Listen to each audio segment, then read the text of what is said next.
अस्सलाम वालेकुम दोस्तों, कैसे हैं आप सब। मैं ज़मीना फ़याज़ एक बार फिर आपके साथ मैं शुरू कर रही हूँ मेरा इश्क तेरी जुस्तजू पार्ट 6। अनुशे बेटा, शहरियार का फ़ोन आया था, क्या कहता है, कब है वापसी। अनुशे जो बच्चों को होमवर्क करवा रही थी, राबिया बेगम की बात पे चौंकी। जी अम्मी आया था, लेकिन बहुत कम बात हुई। दरअसल वो काम में बिज़ी थे ना, तो कह रहे थे फ्री होते ही बात करेंगे। अनुशे ने नज़र चुराते बात बनाई। अच्छा, काफ़ी दिन हो गए हैं। समीरा की भी कोई खैर खैरियत नहीं मिली, वरना खुद ही कॉल कर देती है वो। राबिया बेगम को अब बेटी की याद आने लगी। अलीज़े ने नया नया स्कूल जाना शुरू किया है ना, तो बिज़ी होगी वो भी।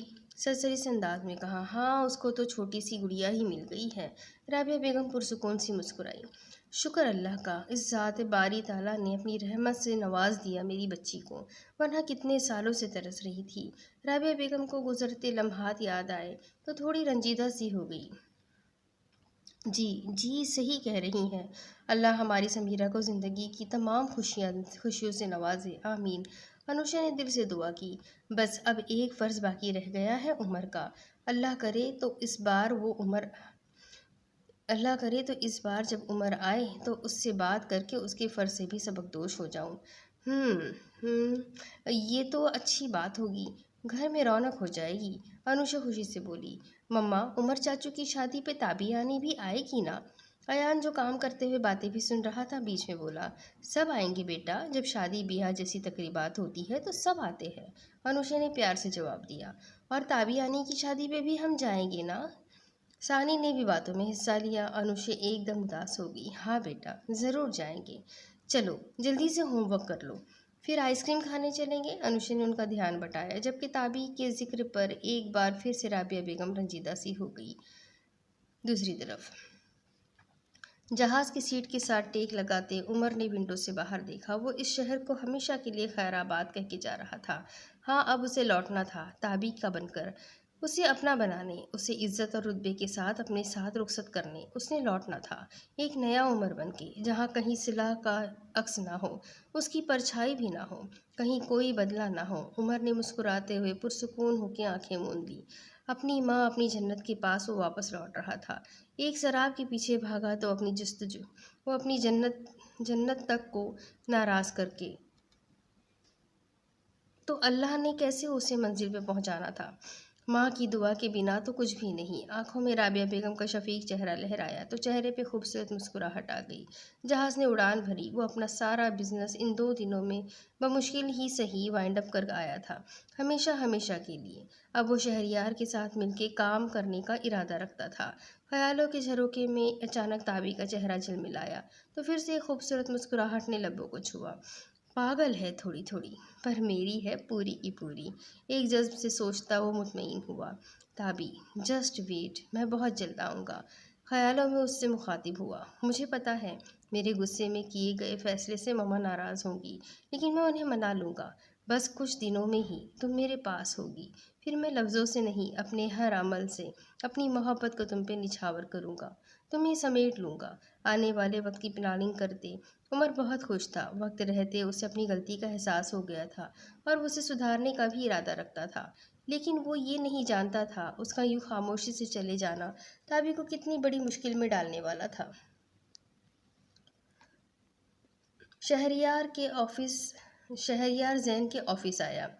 दूसरी तरफ वो कोई भी इंतहाई कदम उठाने से पहले एक बार फिर जैन से मिलकर बात को हैंडल करना चाहता था कि शायद जैन को बात समझ आ जाए और अपने फैसले पे नज़रसानी करे। लेकिन जैन का वही रवैया देखकर शहरियार बहुत दुखी हुआ। वो अपनी बात से 1 इंच भी पीछे ना हटने को तैयार था। शहरियार को जैन के रवैये पे बहुत दुख हुआ। वो दुख से ऑफिस से बाहर निकला। सर, 1 मिनट, मेरी बात सुने। एक शख्स शहरियार के पास आया और धीरे से बोला। शहरियार चौंका और सवालिया नज़रों से उसे देखा। सर, ये एड्रेस है, इस पते पे शाम को 5 बजे पहुंच जाना। हो सकता है मैं आपकी कुछ मदद कर सकूं। और एक चिट बहुत मोहतात अंदाज में शहरियार की तरफ बढ़ाता वहां से एकदम गायब हो गया। शहरियार हैरत से उस चिट पे लिखे एड्रेस को देखते बाहर निकल आया। परेशानी साफ उसके चेहरे से आया थी। अब उसका रुख बहन के घर की तरफ था। उसे समीरा की असहद फिक्र सता रही थी। दूसरी तरफ सुगरा खाला जितना कहा है उतना ही किया जाए। आज शाम वो लोग आ रहे हैं, उनका अच्छे से वेलकम होना चाहिए और किसी किस्म की कोई बदमज़गी ना हो। नाश्ते की टेबल से उठते सुभान सपाट लहजे में बोला। सुगरा खाला ने खामोशी से सर झुका लिया। आप परेशान ना हो, ताबी से मैं बात कर लेती हूँ। सुलह ने परेशान सुगरा खाला की मुश्किल हल करनी चाहिए। अरे नहीं बेटा, ताबी से तो मैं खुद भी कह दूंगी, लेकिन सुभान बेटा बहुत जल्दबाजी कर रहे हैं। सुगरा खाला गमगीन हुई। आप क्यों इतना सोच रही है? इस घर में होने वाला हर छोटा बड़ा फैसला वही तो करते आए हैं। आप आदत डाल ले इन सब अब आदत डाल लेनी चाहिए आपको इस हिटलर की। मैं मुंह बिगाड़ कर कहती वो एकदम रुकी। सामने ही सुभान खड़ा कड़े तेवरों से उसे ही देख रहा था। ये कब वापस आए? धीरे से बड़बड़ाई। मिस सुलह the great, please come to the room. एक एक लफ्ज़ को वो चबा चबा कर कहता सुलह की जान निकाल गया था। सुलह ने बेबसी से सुगरा खाला की तरफ देखा तो वो मुस्कुरा दी। सुलह पैर पटकती रूम में आई। अंदर आते ही रूम पीछे से लॉक होने की आवाज़ आई। सुलह ने पलट कर देखा तो दंग रह गई। दूसरी तरफ शहरियार, आप प्लीज़ ऐसे परेशान ना हो, वरना समीरा को कौन संभालेगा? अनुषे की बात पे शहरियार ने गर्व से आंखें मूंदी। अनुषे, मैं अभी समीरा से मिल के आया हूँ। वो बहुत परेशान है और आज वो बेहोश भी हो गई थी। मुझे नहीं समझ आ रहा कि कैसे उसके सारे गम दूर कर दूँ। शहरियार बहुत ज़्यादा अपसेट था। अनुषे की आंखें भी नम हो गई थी। आप हौसला रखिए, आप हौसला हार गए तो हमारा क्या होगा? समीरा का क्या होगा? क्या हुआ समीरा को? भाभी? अचानक अपनी पीठ पीछे उमर की आवाज़ सुनकर सुलह ने फ़ौरन फ़ोन बंद कर दिया और हाथ नीचे गिरा लिया।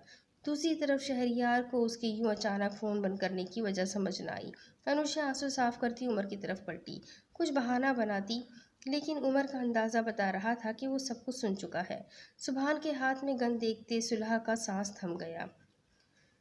दूसरी तरफ सुभान के हाथ में गन देखते सुलह का सांस थमा। क्या कह रही थी बाहर? हिटलर? सुभान ने गन का रुख सुलह की जानिब करते सरसरी सा पूछा। नहीं तो नहीं। उसकी आवाज़ हलक से निकल ही नहीं रही थी। सुभान उसके बहुत पास आ गया। सुलह नफ़ी में सर हिलाती एक कदम पीछे हटी। सुभान ने उसकी कमर में हाथ डाल के उसे खुद के करीब किया और उसकी आंखों में देखा। कितने दीप जले थे सुलह की आंखों में। सुभान से छुपा न रह सका। लविंग हस्बैंड वाइफ की डील हुई थी, है ना? सुभान उसकी सांसों को आज रोकने के दर पे था। सुलह बहुत छोटे छोटे सांस ले रही थी, या शायद रुक गई थी। सुभान समझ न सका। लव, मुझे तो कहीं भी नज़र नहीं आ रहा। सादा अंदाज अपनाते वो सुलह की बाकी की सांस को भी सुनकर गया था। सांस लो। सुभान ने उसे मुकम्मल सांस रोकते हुए महसूस किया तो माथे पे त्योरी पड़ी। सुभान की इतनी सी कुर्बत, अपनी कमर पे उसके हाथों का लम्स। वो कहाँ सांस लेती? सुलह, सांस लो, वरना ये सांसें मैं बंद कर दूंगा और मेरा अंदाज तुम्हें पसंद नहीं आएगा। सुभान ने गंभीर लहजे में कहा तो उसकी बात का मफहूम समझते ताबी ने एकदम से लंबा सांस भरा। सुभान उसके इस तरह करने पर ज़ेरे लब मुस्कुराया। सुलह की नज़रों ने उसकी मुस्कुराहट का तवाफ़ किया। गुड गर्ल, आज मेहमान आ रहे हैं और उनके सामने अच्छे से अपने लविंग नेचर का मुजाहरा करना। सुभान ने पिस्टल को वापस पॉकेट में रखते संजीदा अंदाज में कहा तो सुलह ने अच्छे बच्चों की तरह फ़ौरन इस बात में सर हिला दिया। सुभान अपने स्टडी रूम की जानिब बढ़ा, फिर रुका। सुलह, ताबी अब यहाँ कुछ दिन की मेहमान है तो उसका ख्याल रखना और एक अच्छी भाभी की तरह पेश आना। वो मेरे लिए मेरा सब कुछ है। मैं नहीं चाहता कि वो यहाँ से कोई भी बुरी याद लेके जाए, चाहे वो मेरी तरफ से हो या तुम्हारी तरफ से।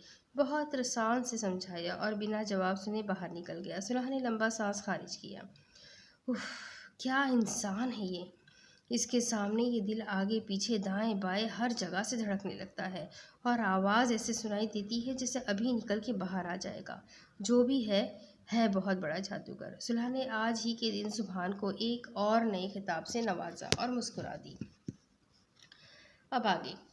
दूसरी तरफ भाभी, मुझे सिर्फ सच सुनना है प्लीज़, सब जानना है मुझे। उमर जो घर वालों को सरप्राइज़ देने के लिए आया था यूँ अचानक आके, लेकिन आगे आके खुद ही सरप्राइज़ हो गया। कोई बात नहीं है उमर, और तुम भाभी प्लीज़ सच, उमर ने फिर से टोका। अनुषा का सर झुक गया और फिर उसने शहरियार के जाने से लेकर अब तक के सारे हालात से उमर को आगाह कर दिया। उमर तो सख्ते में आ गया। उसे यकीन न आया कि जैन और इतना सब कुछ हो गया और वो बेखबर था। भाभी, मुझे क्यों नहीं बताया? उमर के लहजे में दुख था। इतना सब हो गया और मुझे किसी ने बताना ज़रूरी नहीं समझा। उमर शहरियार नहीं चाहते थे कि घर में किसी को भी पता चले और सब परेशान हो, इसीलिए वो खुद। क्यों? समीरा आपा की सिर्फ वही भाई है क्या? मैं कुछ नहीं, तल्ख लहजे में बात काटी। या आप सबने ये समझ लिया कि घर से दूर है तो जिंदगियों से भी निकाल फेंको इसे? उमर, कैसी फजूल बातें कर रहे हो? अनुषा उमर की बात पर तड़प ही तो गई थी। उमर ने सख्ती से आंखें मूंदी, जैसे कुछ फैसला करना चाह रहा हो। उमर, मेरे भाई, ऐसा मत सोचो। जानते हो ना, शहरयार की जान है तुम में और समीरा में। तुम दोनों को अगर कुछ भी हो गया तो सबसे ज़्यादा तकलीफ उन्हें ही होगी। अनुषा ने उमर के कंधे पे हाथ रखते नरमी से समझाया। भाई को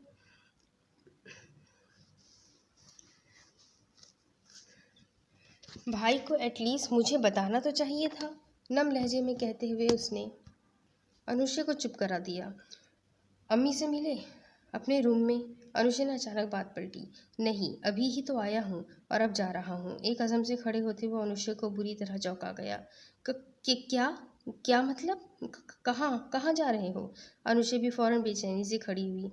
वहीं जहाँ मेरी ज़्यादा ज़रूरत है, बहुत मुतमईन अंदाज में कहा, बैग उठाया। उमर, क्यों पहेलियाँ बुझवा रहे हो? बताओ मुझे। अनुषा परेशान हुई। एक मान आपने अपने शौहर का रखा है भाभी, अब एक मान आप मेरा रखेंगी ना भाभी? मेरे आने के बारे में आप किसी से कुछ नहीं कहेंगी?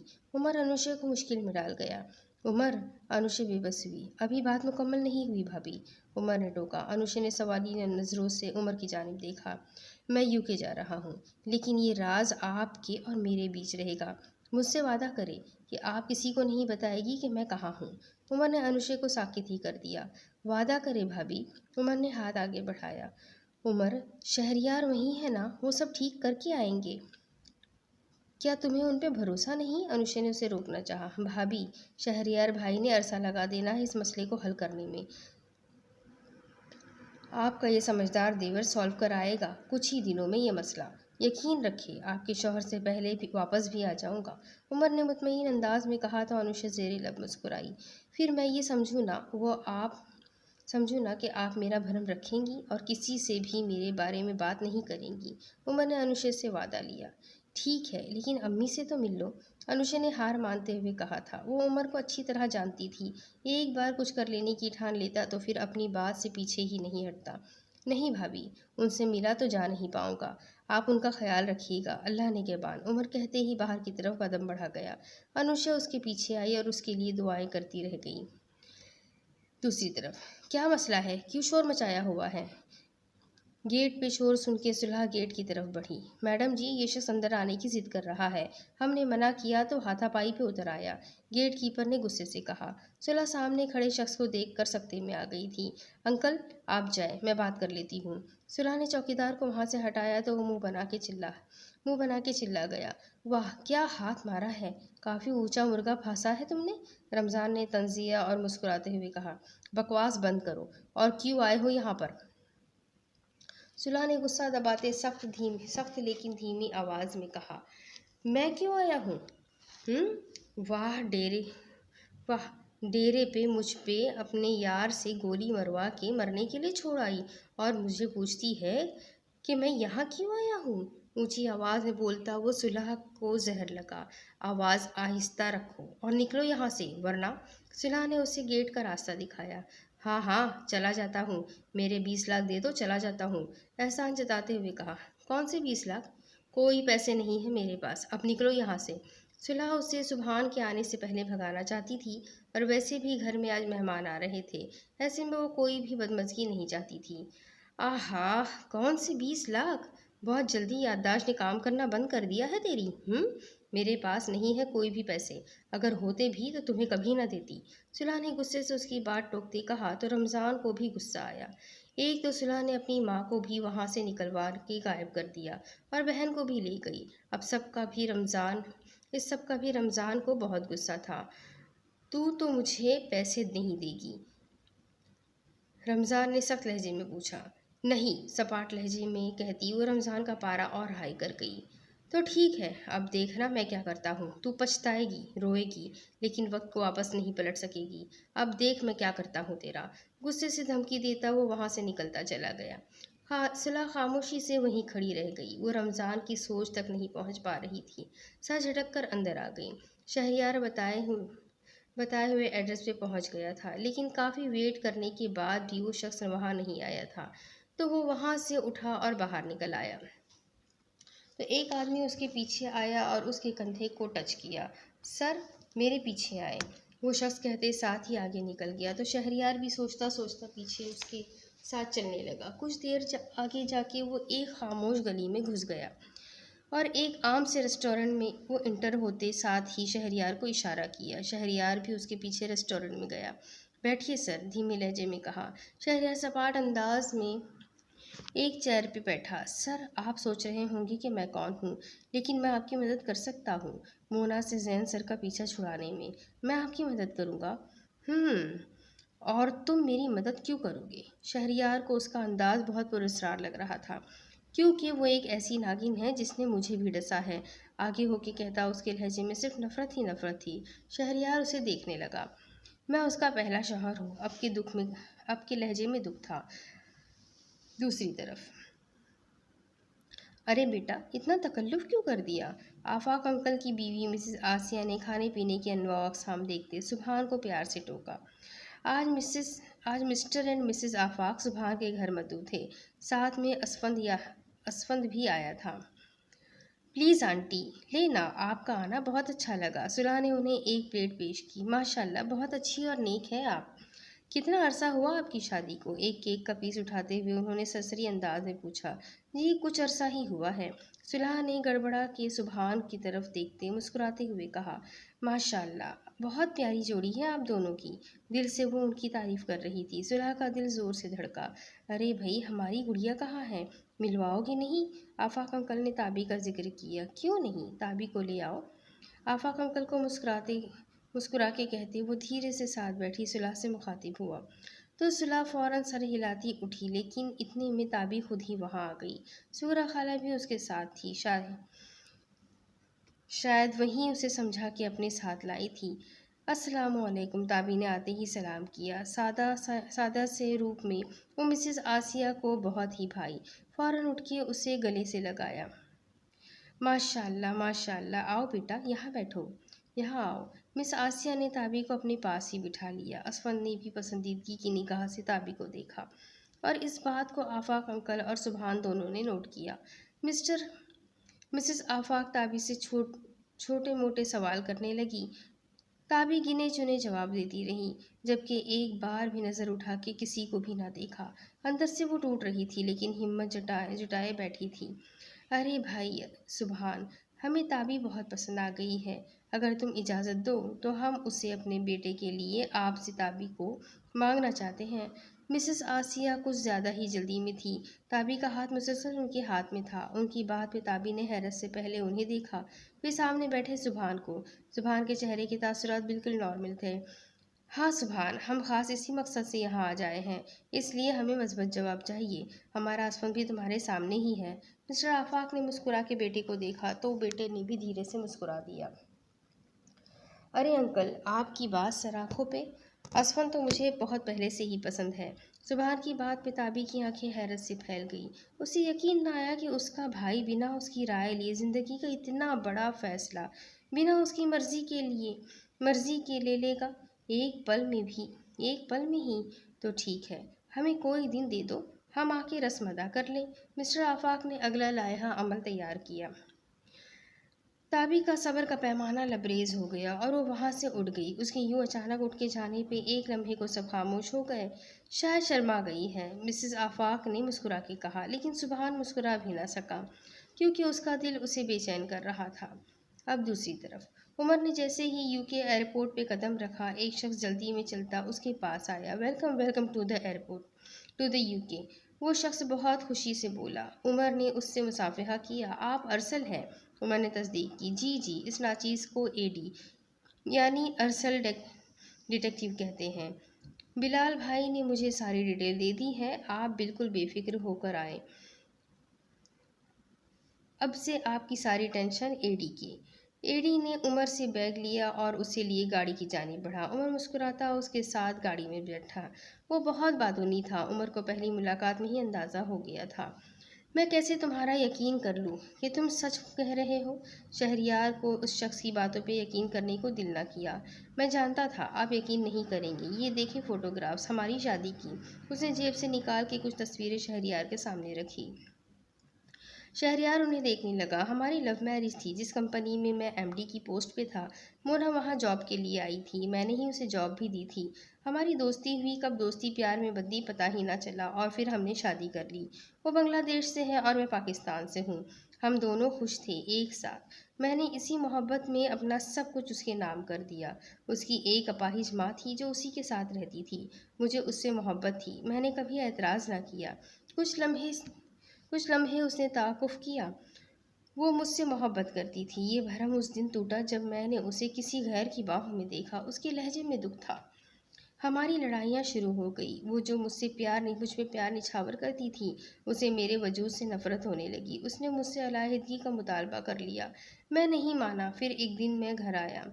उसकी माँ ज़मीन पे पड़ी थी बेहोश। मैं उनके पास गया, उन्हें चेक किया, लेकिन उनकी डेथ हो चुकी थी। उसे मोना घर में दाखिल हुई और उसने मुझ पे इल्ज़ाम धर दिया कि उसकी माँ का मर्डर मैंने किया। उसने पुलिस को भी कॉल कर दी। मैं वहाँ से बमुश्किल जान बचा के भागा और अब तक छुपता छुपाता फिर रहा हूँ। बहुत दफ़ा जी चाहा कि उस गुनाह की पोटली को मार फेंकूं कहीं, लेकिन मेरा पासपोर्ट सब कुछ उसके पास है। मैं बिल्कुल खाली हाथ हूँ। फिर एक दिन मुझे पता लगा उसने नया शिकार ढूंढा है, मिस्टर जैन। मैंने कई बार उनसे मिलने की कोशिश की, लेकिन नाकाम ठहरा। आज भी उनसे मिलने ऑफिस ही गया था। वहाँ आपको देखा, आपकी बातें सुनी। उसी वक्त मैंने फैसला किया कि मैं आपकी मदद करूँगा, जिससे आपका मसला भी हल हो जाएगा और मेरा भी। उस शख्स ने पूरी कहानी शहरयार को सुना दी। चेयर पे चेयर के साथ टेक लगाए शहरयार कुछ गहरी सोच में गर्क हो गया। तुम मेरी कैसे मदद कर सकते हो? सर, जैसे आप कहेंगे करूँगा। बस मुझे उस नागिन को सज़ा दिलानी है और अपना पासपोर्ट लेना है। वो शख्स फ़ौरन बोला। शहरयार फैसला ना कर पा रहा था कि उस पर यकीन करें या ना करें। तुमने सब कुछ बताया, लेकिन अपना नाम नहीं बताया। जुल्फ़ी, मेरा नाम जुल्फ़ी है। नाम बताते उसकी ज़बान लड़खड़ाई। शहरयार को उसकी आवाज़ की कपकपाहट चौंका गई। अब दूसरी तरफ, आज तो जो हुआ सो हुआ। आज के बाद मुझे वो शख्स गेट के आसपास भी नजर ना आए, समझे? चौकीदार से रमज़ान की आमद का पता चलते ही सुबहान ने चौकीदार को आड़े हाथों लिया और सिक्योरिटी भी मज़ीद सख्त कर दी। वो रमज़ान की वजह से घर वालों को किसी मुश्किल में नहीं डाल सकता था, जबकि अब वो मासूम सी प्यारी सी सहर उसे भी बहुत अजीज़ हो गई थी और सुलह के लिए भी उसे फ़िक्र होने लगी थी। सुलह वो पहली लड़की थी जिसने सुबहान के दिल के तार छेड़े थे, और जबकि यह हकीकत भी उस पर आश्कार हो गई थी कि वो मजबूरी में उमर से रिश्ता जोड़ रही थी, उसके बाद उसके दिल में जो सुलह के लिए मैल था वो भी जाता रहा था। लेकिन वो सुबहान ही क्या जो अपने दिल के आगे घुटने टेक दे। दूसरी तरफ, ऐसा कैसे कर सकते हैं भाई, जबकि आप जानते हैं मुझे आगे बढ़ना है। फिर कैसे? ताबी के आंसू रुक ही नहीं रहे थे। घुटनों में सर्दी वो काफ़ी देर से रोए जा रही थी। उमर, कहाँ हो तुम? प्लीज़ आ जाओ। मैं कैसे कैसे किसी और से? या अल्लाह, ये कैसी आजमाइश है? ताबी ने पास पड़ा मोबाइल उठाया, एक बार फिर उमर को कॉल की, लेकिन उसका नंबर बंद जा रहा था। आंसू पोंछते मोबाइल वापस रख दिया। मैं क्या करूं, कैसे समझाऊं भाई को? एक जंग चल रही थी उसके अंदर। इस वक्त उसे उमर के साथ की ज़रूरत थी, और वो कहाँ था वो नहीं जानती थी। उसे कुछ भी अच्छा ना लग रहा था। दूसरी तरफ, जेल से बाहर निकलने पर वो दोनों बहुत खुश थे। वैसे आपस की बात है, हमारी ज़मानत किसने कराई? और यदि उसका तो पता ही नहीं कि वो कब बाहर निकला, कहाँ गया। हाँ यार, बड़ा ही कोई बेवफा निकला होगा वो टिड्डा। शम्स ने भी समीर की हाँ में हाँ मिलाई। सर आइए, पास आप बॉस आपका वेट कर रहे हैं, एक आदमी ने महज़ब अंदाज में पास आके कहा। तो वो एक दूसरे को देखते उस आदमी के साथ हो लिए। कहीं हमारा क्राइम पार्टनर वापस तो नहीं आ गया? के समीर ने सरगोशी की। मुझे भी यही लगता है, के ही होगा। चलो मिल लेते हैं अपने क्राइम पार्टनर से। वो दोनों खुशी खुशी गाड़ी में बैठे अपनी मंजिल की जानिब चल दिए, ये जाने समझे बगैर कि वो सफ़र उनका आखिरी सफ़र भी हो सकता है। दूसरी तरफ मुसलसल इधर से उधर चक्कर लगाती सुलह कोई 20 बार फ़ोन चेक कर चुकी थी।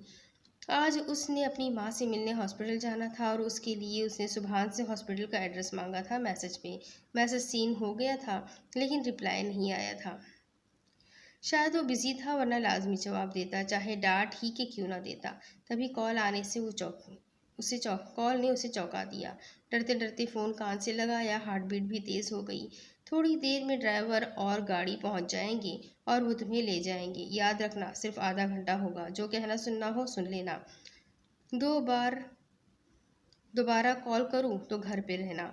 बिना सुलह के सुने वो सिर्फ अपनी सुना के फ़ोन बंद कर चुका था। सही कहती हूँ मैं, हिटलर ही तो है ये। ऊंची आवाज़ में बड़बड़ाती वो नीचे आई। वो शहर को फ़िलहाल साथ नहीं लेके जाना चाहती थी। वो शहर के लिए बहुत हसास थी। क्या हुआ बेटा, कोई परेशानी है? सुगरा खाला ने सुलह को देख कर परेशानी से पूछा। नहीं खाला, बल्कि मुझे कहीं जाना है, बहुत ज़रूरी है, शहर के लिए फ़िक्रमंद हूँ।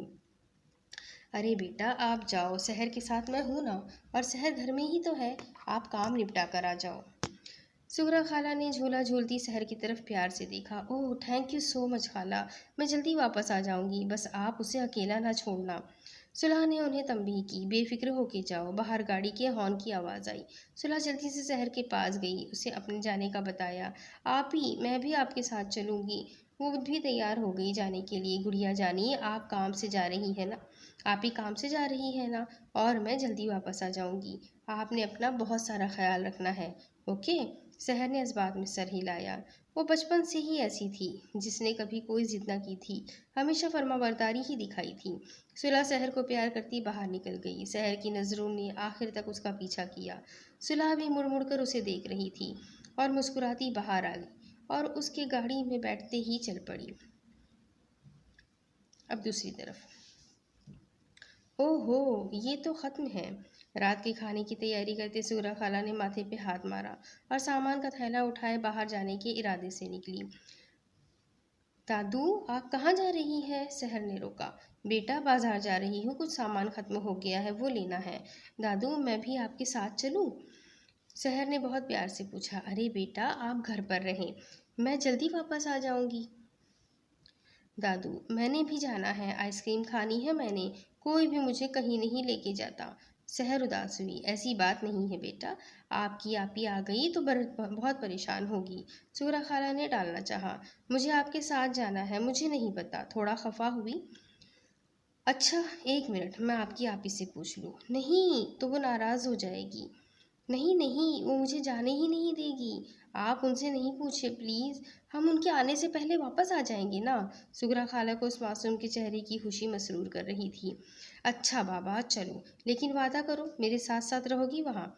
आपके साथ ही रहूँगी, अब चले भी। शहर ने सुगरा खाला के हाथ थामे और बाहर की तरफ कदम बढ़ा दिए और सुगरा खाला उसे ऐसे देख कर खुश हो रही थी। गाड़ी में बैठते ही शहर की खुशी दीदनी थी। कुछ ही देर में वो करीबी मार्केट में पहुंच गए। हम बस 10 मिनट में आते हैं, तुम यहीं वेट करो, सुगरा खाला ने ड्राइवर से कहा और शहर का हाथ थामे नीचे उतर गई। इतनी बड़ी मार्केट शहर पहली बार देख रही थी, हर चीज़ थी वहाँ। दादू यहाँ कितना कुछ है ना, इधर उधर देखती हुई बहुत खुश हो रही थी। मेरी बेटी ने क्या लेना है? सुगरा खाला ने उसे प्यार से पूछा। मैं ले लूँ दादू, आप मुझे ले देंगी? उसने आंखें फैलाते हुए हैरत से पूछा। हाँ बेटा, जो भी लेना हो ले लो, मेरी प्यारी बेटी है आप। सुगरा खाला उसका इश्तियाक देख नम लहजे में बोली। तो वो खुश होती बच्चों की चीज़ों के कॉर्नर की तरफ चल दी। सुगरा खाला भी साथ साथ रही, इस बात से अनजान कि कोई है जो उनके ताक़ुब में है। ढेर सारा सामान लेके वो खुशी खुशी मार्केट से निकली।